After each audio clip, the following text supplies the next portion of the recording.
Hello मेरे प्यारे बच्चों। आज आप लोगों को केबल बोर्ड के टीचिंग प्लेटफॉर्म पर स्वागत है।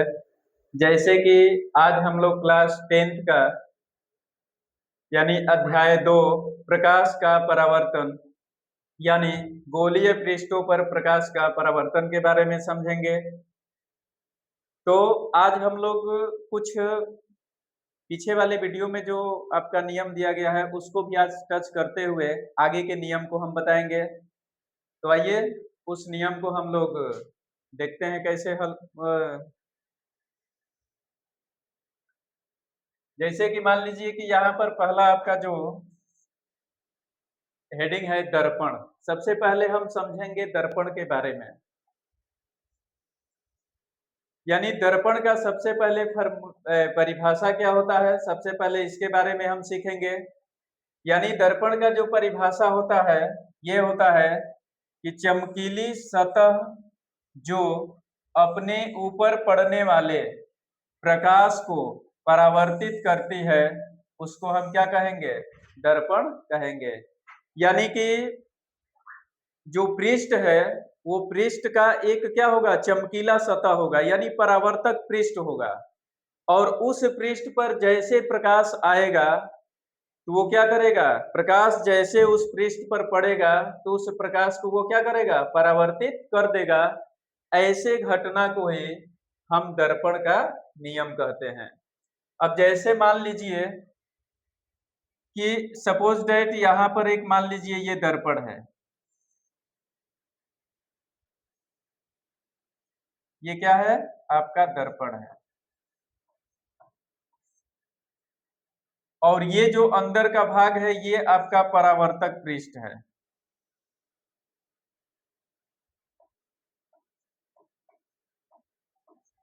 परावर्तक पृष्ठ है।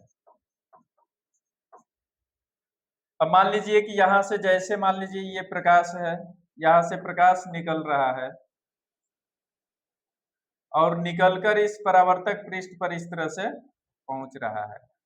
तो जैसे ये परावर्तक पृष्ठ पर प्रकाश पहुंचेगा, ये परावर्तक पृष्ठ क्या करेगा, प्रकाश को इस तरह से चारों तरफ क्या करेगा, परावर्तित कर देगा। तो इस घटना को ही हम क्या बोलते हैं, दर्पण का नियम कहते हैं। एग्जाम्पल, जैसे कोई चमकीला वस्तु है और उस पर जब प्रकाश पड़ता है तो हम अपने आंखों से देखते हैं कि उसका प्रकाश हमें परावर्तन के रूप में दिखाई देता है। इस तरह के घटना को ही हम क्या बोलेंगे, दर्पण का नियम कहेंगे। दूसरा जो आपका नियम है गोलाकार दर्पण। अब हम समझेंगे, अभी हम लोग समझे दर्पण के बारे में, अब समझेंगे गोलाकार दर्पण।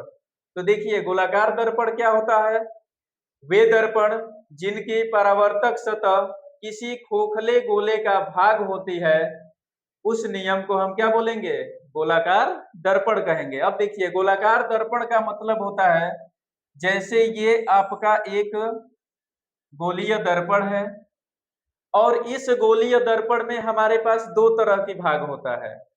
यानी एक भाग ये होता है जो अंदर से दबा हुआ रहता है और दूसरा भाग हमारा ये होता है जो बाहर से उभरा हुआ रहता है। यानी ये भाग उभरा हुआ रहेगा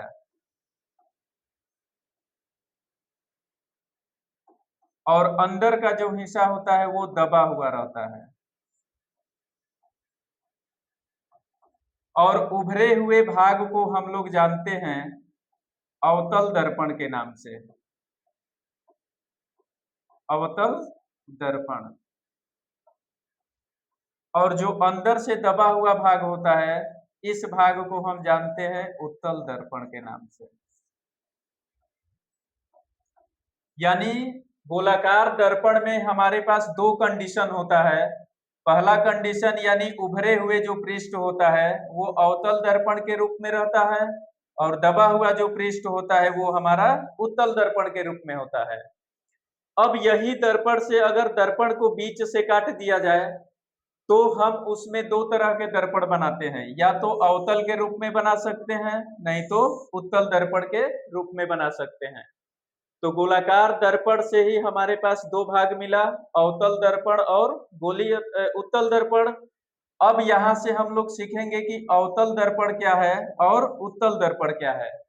एग्जाम्पल के तौर पर अगर बात किया जाए तो जैसे हम लोग देखे हैं चम्मच। चम्मच क्या होता है? अंदर से दबा हुआ रहता है और बाहर से उभरा हुआ रहता है। तो जो आपका दबा हुआ भाग रहेगा वो हमारा हमेशा उत्तल दर्पण के रूप में रहेगा, और जो उभरा हुआ भाग रहेगा वो हमारा हमेशा अवतल दर्पण के रूप में रहेगा। ठीक इसी कंडीशन पर जब आप गोलीय दर्पण बनाएंगे तो उसके अंदर भी एक दबा हुआ भाग मिलेगा और एक उभरा हुआ भाग मिलेगा। तो दबे हुए भाग का नाम उत्तल दिया जाता है और उभरे हुए भाग का नाम अवतल दिया जाता है। तो इस तरह से हम लोग गोलाकार दर्पण के बारे में समझे। अब इसके बाद वाला जो टॉपिक है, नेक्स्ट टॉपिक आपका क्या दिया है? उत्तल दर्पण। यानी हमें उत्तल दर्पण को पहचानना होता है कि उत्तल दर्पण हम कैसे पहचानेंगे।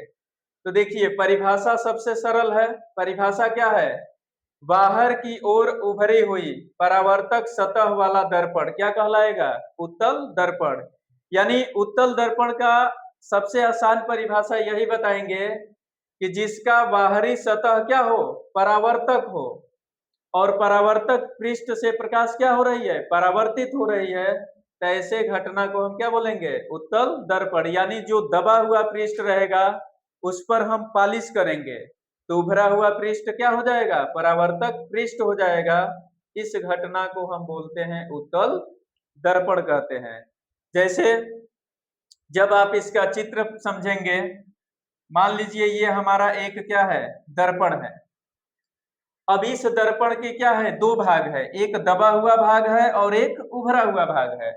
और हमें क्या पहचानना है कि उत्तल दर्पण किस टाइप का बनता है। तो उत्तल दर्पण का मतलब होता है कि इसके दबे हुए सतह से हम लोग पालिश करते हैं। यानी जैसे दबे हुए सतह पर पालिश करेंगे इस तरह से, ये आपका M है और ये आपका M डैश है। जैसे दबे हुए सतह पर पालिश करेंगे तो ये आपका जो पृष्ठ होगा ये परावर्तक पृष्ठ होगा। ये कौन सा पृष्ठ होगा? परावर्तक पृष्ठ होगा। और अंदर जो कलई किया गया है इस भाग को हम बोलेंगे कलई किया गया पृष्ठ। किया गया पृष्ठ। यानी सिंपल परिभाषा क्या बताएंगे? जब किसी पृष्ठ पर अगर दबे हुए सतह पर पालिश किया जाता है तो उसका उभरा हुआ पृष्ठ परावर्तक पृष्ठ के रूप में होता है। इस तरह के नियम को उत्तल दर्पण का नियम कहते हैं। अब इसका परावर्तक पृष्ठ क्या है? उभरा हुआ सतह। अब यहां से प्रकाश ऐसे आएगा और यहां से वापस चला जाएगा। ऐसे घटना को हम क्या बोलेंगे? उत्तल दर्पण। अब इसके बाद ठीक होता है अवतल दर्पण। अवतल दर्पण क्या होता है? ठीक इसका उल्टा। अब अवतल दर्पण में हम उभरे हुए पृष्ठ पर पालिश करते हैं, तब उसका दबा हुआ पृष्ठ क्या हो जाएगा? परावर्तक हो जाएगा। इस दर्पण को हम क्या बोलेंगे? अवतल दर्पण कहेंगे। अब देखिए अवतल दर्पण क्या कह रहा है? सेम वही चीजें हैं। अंदर की ओर धसी हुई परावर्तक सतह वाला दर्पण क्या कहलाता है? अवतल दर्पण कहलाता है। यानी इसका कहने का मतलब यह है अवतल दर्पण का कि जब किसी दर्पण के उभरे हुए पृष्ठ पर हम कलई या पालिश करते हैं तो उसका दबा हुआ पृष्ठ परावर्तक पृष्ठ होता है, और इस तरह के घटना को अवतल दर्पण कहते हैं। आइए इसको चित्र के माध्यम से समझते हैं। तो जैसे मान लीजिए कि ये हमारे पास क्या है? एक दर्पण है। इसको हम M डैश मान लेंगे, इसको M मान लेंगे। अवतल दर्पण में उभरा हुआ पृष्ठ पालिश होता है और उत्तल में दबा हुआ पृष्ठ पालिश होता है। ये आपको याद रखना है। जब किसी दर्पण का उभरा हुआ पृष्ठ पालिश कर दिया जाए तो इसके अंदर का जो दबा हुआ पृष्ठ है ये परावर्तक पृष्ठ होगा। और जैसे परावर्तक पृष्ठ से हम प्रकाश भेजते हैं तो ये प्रकाश परावर्तक पृष्ठ से टकराकर उसी दिशा में वापस लौट जाता है। इस नियम को अवतल दर्पण का नियम कहते हैं। फिर से एक बार समझेंगे, उत्तल क्या होता है? तो उत्तल दर्पण में आपके दबे हुए पृष्ठ पर पालिश करेंगे तो उभरा हुआ पृष्ठ परावर्तक होगा, इसलिए उसका नाम उत्तल दर्पण होगा। अवतल दर्पण ठीक उसका अपोजिट हो जाएगा, यानी उभरे हुए पृष्ठ पर पालिश करेंगे तो उसका दबा हुआ पृष्ठ परावर्तक पृष्ठ होगा, और इस तरह के दर्पण को हम बोलते हैं अवतल दर्पण। इस तरह से उत्तल और अवतल दर्पण को हम लोग पहचानेंगे। नेक्स्ट टॉपिक, वक्रता केंद्र। अब हम लोग सीखेंगे वक्रता केंद्र। देखिए वक्रता केंद्र क्या होता है? जिस गोले का भाग गोलाकार दर्पण बनाता है उस गोले के केंद्र को हम क्या बोलेंगे? वक्रता केंद्र। यानी सिंपल आप ये भी बता सकते हैं कि मुख्य अक्ष, ऐसे आप ये भी लिख सकते हैं मुख्य अक्ष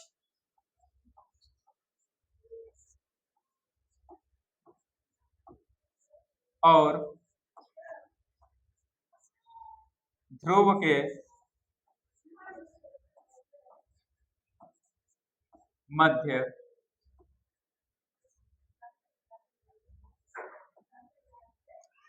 मुख्य अक्ष और ध्रुव के मध्य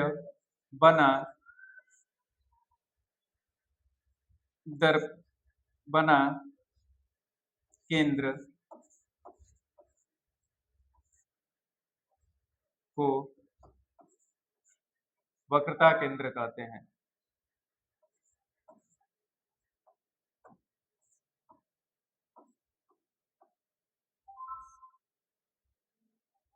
हैं। यानी ध्रुव और केंद्र के जो बीच की दूरी होगा, यानी ध्रुव से और केंद्र के मिलाने वाली जो रेखा होती है उसके जो बीच की दूरी होगा उस दूरी को हम क्या बोलेंगे? वक्रता केंद्र कहेंगे। सिंपल परिभाषा आप यही बताएंगे, छोड़िए इसको। सिंपल परिभाषा क्या बताएंगे कि मुख्य अक्ष और ध्रुव के मिलाने वाली रेखा की जो बीच की दूरी होता है उस दूरी को ही हम क्या बोलेंगे? वक्रता केंद्र। अब आइए इसको चित्र से समझते हैं। चित्र क्या है? तो जैसे मान लीजिए कि ये हमारा क्या है? एक दर्पण है, और इस दर्पण के हम बाहर साइड में पालिश कर दिए।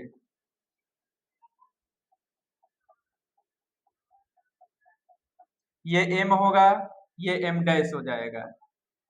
अब देखिए यहां से मान लीजिए हमारा एक बिंदु है और यहां से ये दर्पण के ठीक मध्य में टकराता है, इसको हम ध्रुव बोलते हैं और इसको हम बोलते हैं मुख्य अक्ष। क्या बोलते हैं? मुख्य अक्ष। मुख्य अक्ष। अब हम देख रहे हैं कि मुख्य अक्ष और ध्रुव के ठीक बीच में जो केंद्र बनता है ये, इसी को हम क्या बोलते हैं? वक्रता केंद्र। यानी सिंपल परिभाषा आप क्या बताएंगे कि मुख्य अक्ष और ध्रुव के बीच की जो दूरी होती है उस दूरी को ही हम क्या बोलेंगे? वक्रता केंद्र बोलेंगे। तो इस तरह से हम लोग वक्रता केंद्र समझे। नेक्स्ट टॉपिक आपका है वक्रता त्रिज्या। अब देखिए वक्रता त्रिज्या क्या है?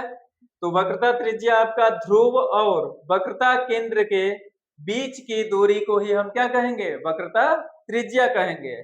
यानी जो ध्रुव है और केंद्र है उसके बीच में जो दूरी बनेगा उस दूरी को हम बोलते हैं वक्रता त्रिज्या। जैसे डायग्राम के माध्यम से अगर आप समझेंगे, ये मान लीजिए इसके बाहरी साइड में हम लोग पालिश करते हैं।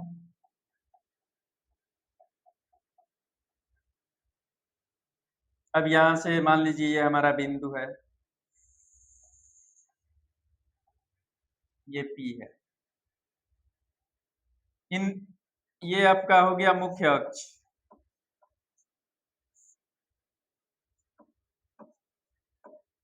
मुख्य अक्ष और ध्रुव के बीच में जो बनता है उसको हम बोलते हैं वक्रता केंद्र, और वक्रता केंद्र से और ध्रुव के जो बीच में बनता है इसको ही हम बोलते हैं वक्रता त्रिज्या। यानी इस भाग को हम बोलेंगे वक्रता त्रिज्या।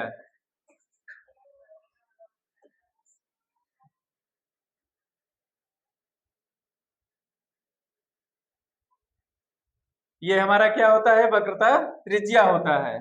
वक्रता केंद्र क्या होता है? तो मुख्य अक्ष से और ध्रुव के जो बीच की दूरी होगा इसको वक्रता त्रिज्या कहेंगे, वक्रता केंद्र कहेंगे।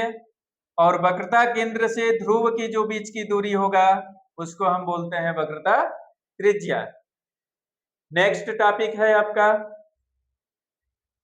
मुख्य अक्ष।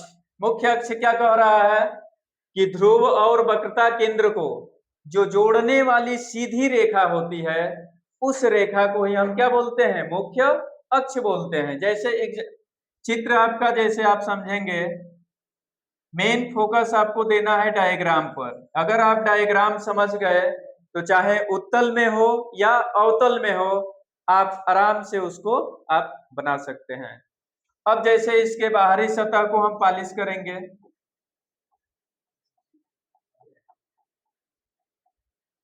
ये M होगा, ये M डैश होगा। अब देखिए क्या प्रश्न कर रहा है कि ध्रुव और वक्रता केंद्र को जोड़ने वाली, तो मान लीजिए ये हमारा हो गया ध्रुव P और इस ध्रुव को जोड़ने वाली ये रेखा, ये मान लीजिए हमारा हो गया वक्रता केंद्र।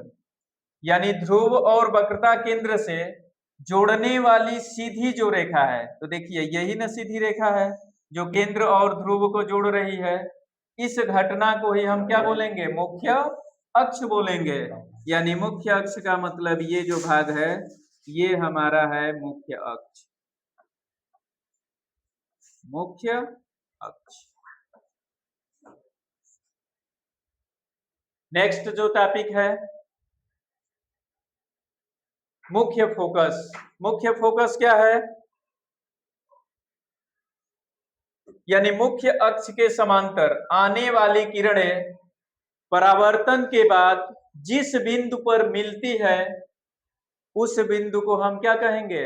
मुख्य फोकस कहेंगे। यानी मुख्य फोकस का मतलब क्या होता है कि जब हम किसी दर्पण पर यानी परावर्तक पृष्ठ पर समांतर किरणें भेज रहे हैं तो वो सभी किरणें टकराने के बाद वापस लौटकर एक बिंदु पर आकर सभी किरणें मिलेगी, तो ऐसे घटना को हम मुख्य फोकस कहते हैं।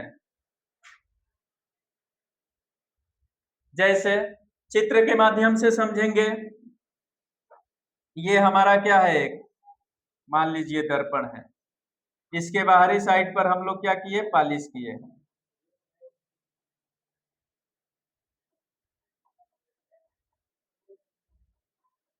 ये M हो गया, ये M डैश हो गया। अब इस पृष्ठ से मुख्य अक्ष आपका मान लीजिए ये हो गया जो ध्रुव को मिला रहा है, ये बिंदु हमारा ध्रुव हो गया, ये हमारा हो गया मुख्य अक्ष।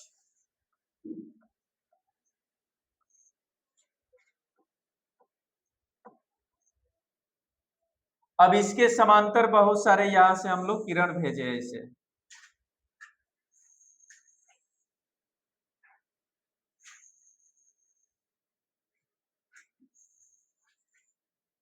और ये सभी किरणें टकराने के बाद क्या किया? एक अपने बिंदु पर इस तरह से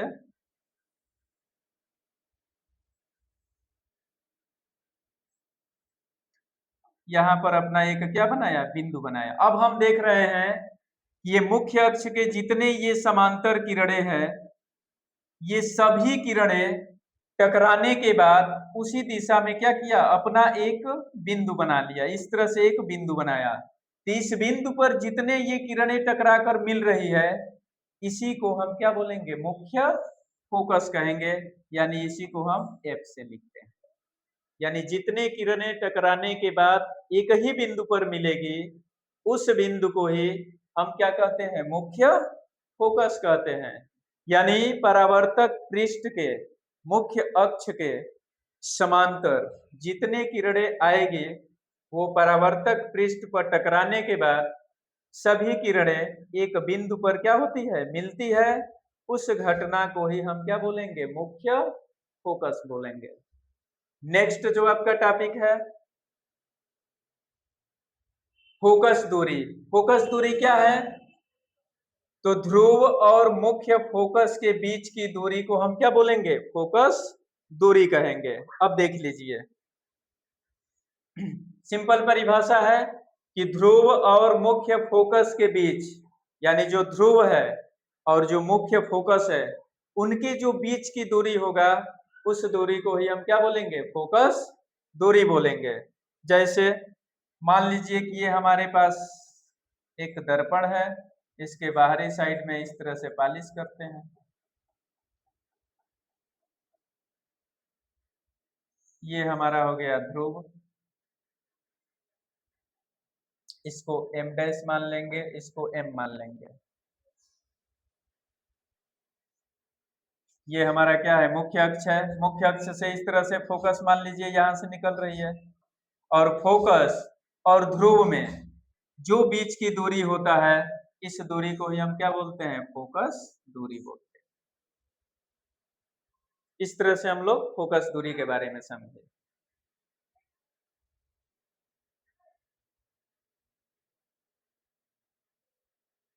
ये हम लोगों का क्लास 10th का क्या था? साइंस का रूल था, जो कि अध्याय 2 है, प्रकाश का परावर्तन यानी गोलीय दर्पण। तो आज हम लोग ये नियम को समझे। इसके बाद नेक्स्ट वीडियो में इसके आगे का रूल आपको बताया जाएगा। तो मुझे आपसे आशा और उम्मीद है कि आज मैंने जितना नियम आपको बताया, ये सभी नियम आपको समझ में आए होंगे, और आप इस चैनल को लाइक और सब्सक्राइब कीजिए। आप हमारे वीडियो से हमेशा जुड़े रहिए, ताकि आपको हम अधिक से अधिक टॉपिक को समझा सके। फिर नेक्स्ट वीडियो में इसके आगे का रूल आपको दिया जाएगा।